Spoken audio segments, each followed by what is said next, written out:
और हम देखते हैं कि गु मेंगचू की जब आँख खुलती है तो वो देखती है कि उसके सामने एक इंसान बैठा हुआ होता है और वो कहती है उससे कि पता नहीं क्यों मैं बार बार वही बच्चे का रोने की आवाज़ सुन रही हूँ।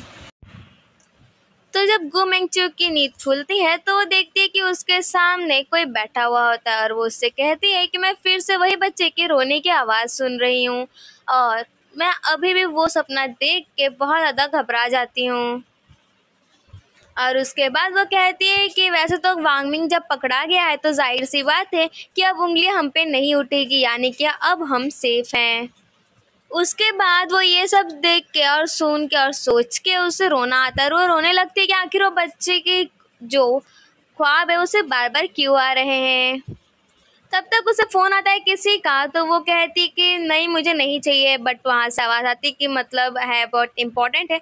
इसे सुन के वो कहते अच्छा ठीक है फिर ले आओ। और फिर वो कहती है उस आदमी को कि मेरे घर पे कोई आ रहा है तो तुम्हें जल्दी से यहाँ से जाना चाहिए। और अभी तक हमें उस आदमी का फेस नहीं दिखाया गया था।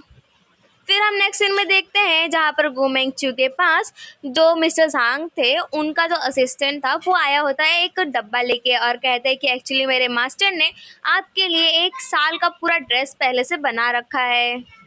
तो ये सब सुन के वो कहती है गु मेंगचू कि नहीं मुझे नहीं चाहिए, कह दो कि मुझे नहीं चाहिए और मुझे ये सब पसंद भी नहीं। जिसे सुन के वो असिस्टेंट कहता है कि पता नहीं क्यों मुझे ऐसा फील हो रहा है कि मेरे मास्टर को पहले से पता था कि ऐसा कुछ होने वाला है और इसकी वजह से उन्होंने आपके लिए ये सब पहले से एडवांस में तैयार कर रखा था। उसके बाद वो ये सब देख के कहते अच्छा ठीक है फिर मैं देखती हूँ। और वहाँ से जब वो चला जाता है तो फिर वो लेटर पढ़ती है जो एक्चुअली मिस्टर झांग ने लिखा था वो मेंगचू को। और जिसे देख के वो रोने लगती है और कहती कि नहीं ऐसा नहीं हो सकता, इसमें का लिखा हुआ एक भी शब्द सही नहीं है। और उसके बाद वो सारे कपड़े हटा हटा के देखती है तो वहाँ उसके लिए एक सैचेट रखा था। और फिर यहाँ पर बैकग्राउंड में मिस्टर झांग की आवाज़ आती है जो कह रहे होते हैं कि सैचेट उन्हें दिया जाता है जिन्हें हम अपने लाइफ से ज़्यादा प्रोटेक्ट करते हैं। तो जिसे देख के वो और रोने लगती है। और उसके बाद उसे एक डब्बे में एक रिंग मिलती है और जिसे देख के वो रोने लगते हैं और ज़ोर ज़ोर से और कहती है कि ऐसे कैसे हो सकता है, आखिर तुम वो कैसे हो सकते हो। और इसी के साथ ये वाला सीन कट हो जाता है। फिर हम नेक्स्ट सीन में देखते हैं जहाँ पर जो नानी थी वो आई होती है मिस्टर झांग के टेलर शॉप पे और वहाँ पर वो पिछले 3 महीने के सारे रिकॉर्ड्स चेक कर रही थी। और फिर वो सब चीज़ ला के पूरा डिटेल में एक्सप्लेन करके उसने गावहन को दिया। गावहन कहता है कि तुम्हारे जासूसी के तरीके से तो लग रहा है कि तुम आने वाले टाइम में मुझसे भी अच्छी डिटेक्टिव बन जाओगी। तो वो कहते हैं इससे कोई फ़र्क नहीं पड़ता, तुम तो साथ में रहोगे ना एज अ मेरे सीनियर। जिसे सुन के वो कहता है क्या भरोसा मेरा, क्या पता मैं फिर से अगले ही कुछ दिनों में वापस रियल वर्ल्ड में चले जाऊँ तुम्हें यहाँ अकेले छोड़ के। वो सैड होते हुए कहती है कि तुम ऐसी बातें क्यों कर रहे हो। उसके बाद जो नानी थी वो कहती है गावहन से कि क्या तुम रियल वर्ल्ड में जाने के बाद भी याद करोगे। तो फिर वो कहती है कि मेरा मतलब है कि जब तुम रियल वर्ल्ड में जाओगे तो हमारी मेमोरीज याद रखोगे या नहीं। तो उदास होते हुए कहता है कि वो उस टाइम पे देखा जाएगा। फिर यहाँ पर गावन कहता है कि अभी तक जब ये मैटर क्लोज नहीं हुआ है ब्लड जेट कर्स का, तो इसका मतलब है कि जो असली कातिल है वो अभी भी जिंदा है या फिर अरेस्टेड नहीं है। तो फिर इसका मतलब हमारा जो शक है जो गु मेंगचू या फिर जांग जिनशंग में से कोई एक हो सकता है। अब उसके बाद वो कहते हैं ठीक है फिर मैं जुनशंग से जाके बात करती हूँ और तुम जाके गु मेंगचू से बात करो। फिर वो कहे चलो मैं भी तुम्हारे साथ चलता हूँ, बट वो मना करती है और कहती है कि हम दोनों पार्टनर्स हैं ना कि एक दूसरे के लिए बर्डन्स, तो मैं हैंडल कर सकती हूँ। जिसे सुन के वो कहते हैं हाँ ठीक है पार्टनर। और फिर हम नेक्स्ट सीन में देखते हैं जहाँ पर जो नानी होती है वो बन ली होती है खाने के लिए जुनशंग के साथ और जिसे देख के बहुत ज़्यादा खुश होती है। तो फिर जुनशंग कहता है तुम्हें ये इतना पसंद है तो मैं तुम्हारे लिए रोज़ लेके आऊँगा, बट वो कहती है कि नहीं रहने दो, वैसे तो अभी मुझे दूसरा मैटर है, बात करनी है तुमसे। वो कहता है क्या हुआ। कि तब तक हम पीछे पीछे देखते हैं कि जो गाँव है था वो भी वहाँ था और कहता है कि लगता है कि जुनशंग है वो हर्ट नहीं करेगा और शायद जो नानी है वो ये सब हैंडल कर लेगी। तो फिर फाइनली यहाँ पर जो नानी होती है वो पूछ लेती है कि एक्चुअली जब ग्रैंड मार्शल की मौत हुई थी तब तुम कहाँ थे। जिसे सुन के वो कहता है कि तो मुझ पे अभी भी शक तो नहीं कर रही ना? अरे मैं तुम्हारे साथ और गावन के साथ मिल के दिन रात एक करके ये केस सॉल्व करने की कोशिश कर रहा हो, तुम मुझ पे शक कर रही हो।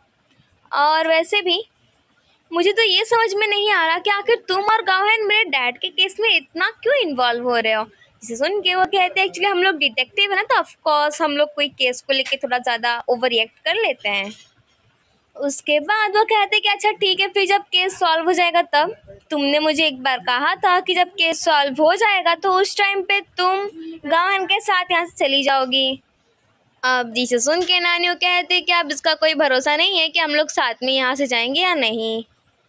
उसके बाद जैसे ही वो वहाँ का बन खाती है तो कहते कि शी का टेस्ट तो बिल्कुल भी अच्छा नहीं है, मेरे को मीठा चाहिए था।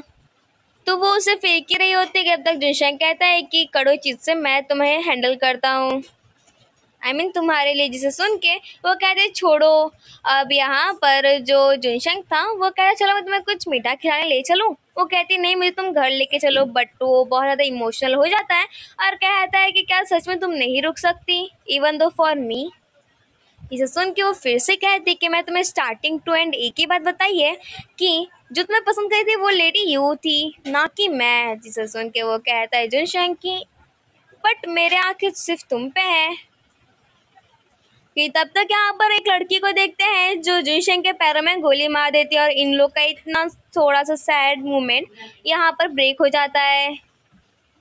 और तब तक यहाँ का सीन कट होता है और हम नेक्स्ट सीन में देखते हैं कि जो गावन था वो गु मेंगचू के घर में जाने की कोशिश करा था बट डोर तो बंद था। फिर वो खिड़की के द्वारा घर में जाता है और फिर वो घर में जब तलाशी ले ही रहा था कि वो देखता है कि एक्चुअली गु मेंगचू का जो टेबल था वहाँ पर बहुत सारे पोस्टर्स और बहुत सी अलग अलग टाइप की राइटिंग भी लिखी हुई थी।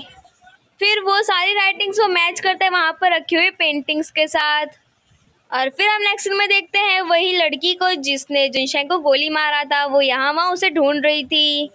और यहाँ पर जो गावन था वो भी किस्मत से उसी जगह पर आ गया था और वो लड़की के गन से जो गोली निकली थी वो गलती से नानियों को लग जाती है, जिसकी आवाज़ सुन के जो गावन था वो भी भागते हुए जाता है। अब यहाँ पर नानियों के पॉइंट किया था उस लड़की ने गन, जिसे देख के जुनशेंग वहाँ रोने लग जाता है बिकॉज वो कुछ भी नहीं कर पा रहा था। और उसके बाद यहाँ पर जो गावन था वो तो भागते भागते किसी तरह से आ गया बिकॉज उसकी तबीयत बहुत ज़्यादा ख़राब थी। और यहाँ पर गोली ऑफकोर्स नानियों को लगने वाली थी कि तब तक बीच में वहाँ गावन आ जाता है और गोली उसे लग जाती है।